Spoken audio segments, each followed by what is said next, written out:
Hi friends, నేను miss వచ్చాను. ఈరోజు నేను తాలింపు ఆవకాయ అండి. ఇది మనకు కొత్తగా మామిడికాయలు వస్తాయి కదా, ఇప్పుడు ఆ మామిడికాయలతో ఇలా పెట్టుకోవాలి.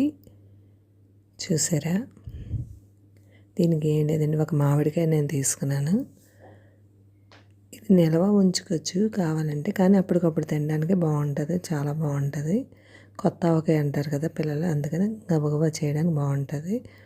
ఈ చిన్న ముక్కల్లా కోసుకోవాలండి. మధ్యలో జీడి తీసివ్వాలి. జీడి తీసి మామిడికాయని శుభ్రంగా కడిగేసుకొని తుడిచేసుకొని మజ్జిగ కోసుకొని జీడి తీసుకొని ఇలా చిన్న ముక్కల్లా కోసుకోండి. ఇలా చిన్న ముక్కలు కోసుకొని ఒక బౌల్లోకి వేసుకొని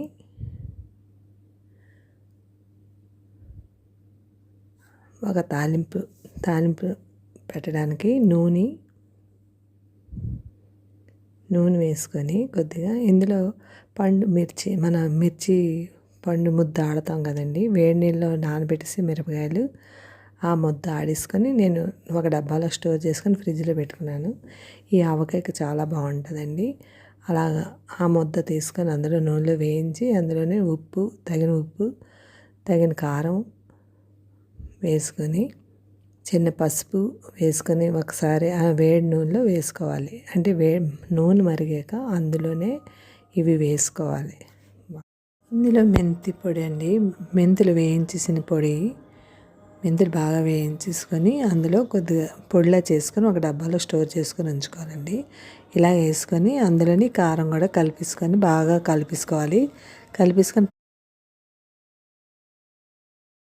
ఒక 10 నిమిషాలు కలిపేసి అలా ఉంచేసుకున్నాం అనుకోండి, రైస్లో అప్పటికప్పుడు వేసుకొని తినవచ్చండి. ఎంత టేస్టీ అయినా తాలింపు ఆవకాయ రెడీ అయిపోయింది. పుల్లగా ఉంటుందండి, కొత్త కాయలు కదా, చాలా బాగుంటుంది. మీరు ట్రై చేయండి. ఇప్పుడు కాయలు పెట్టడానికన్నా టెంక కట్టంది ఆవకాయకి బాగోండి, నిలవ ఉండడానికి. టెంక కడితేనే ఆవకాయ టేస్ట్ ఉంటుంది. ఈ అప్పటికప్పుడు తినడానికి బాగుంటాయి, నిలవ మాత్రం ఉండవు. Thank you. సబ్స్క్రైబ్ చేయండి, లైక్ కొట్టండి, కామెంట్ పెట్టండి. బాయ్.